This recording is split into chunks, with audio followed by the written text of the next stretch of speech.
Bonjour et bienvenue à l'église Jésus-Christ Roi des Nations pour ce nouveau résumé des messages de culte intitulé Les portes de Jérusalem, deuxième partie, la porte des poissons.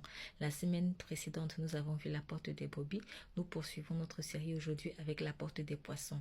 Alors, c'est quoi la porte des poissons? Dans ta vie, la porte des poissons, représente le zèle que Dieu a placé en toi pour annoncer la bonne nouvelle de l'évangile en particulier, mais en fait toute bonne nouvelle qui vient de Dieu avec ce que cela implique en termes de joie, en termes de paix, en termes de consolation.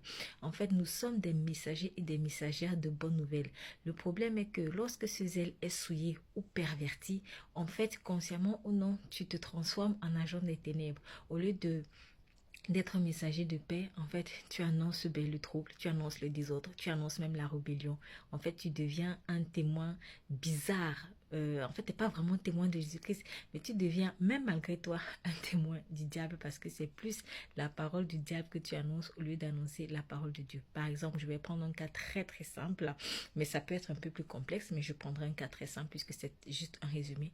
Imaginons que tu es très attiré par l'astrologie, par la voyance. Pour toi, c'est pas quelque chose de mauvais. Au contraire, c'est quelque chose qui fait du bien aux gens, selon toi. Bon, alors, en fait, Dieu a placé en toi un zèle pour annoncer la bonne nouvelle.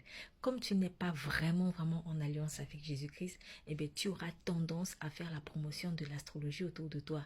Tu diras par exemple aux gens, et toi, tu es de quel signe? Toi, tu es né quelle date? Alors, si tu es né telle date, tu es né comme ci, comme ça, alors tu as des atomes crochus avec ceci, etc. En fait, tu prends plaisir à montrer aux gens quels sont leurs signes, ce qui va leur arriver, etc.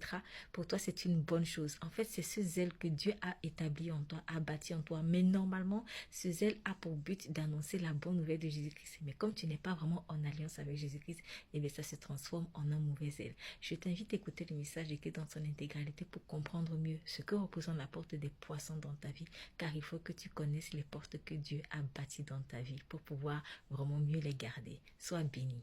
Tu as le lien du message dans le culte. Du culte dans la bio, pardon. Sois béni.